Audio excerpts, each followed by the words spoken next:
මම නම් කියන්නේ ළමයිට කාරණා හැමදේම පැහැදිලි කරලා දෙන්න ඕනේ කියලා. මොකෝ යා එහෙම කියන්නේ?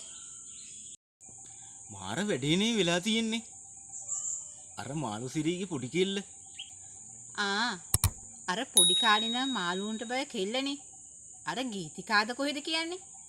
ගීතිකා නෙවෙයි යන්නේ. බීතිකා. මාළුන්ට බය නිසාමනේ එහෙම නම තියලා තියෙන්නේ.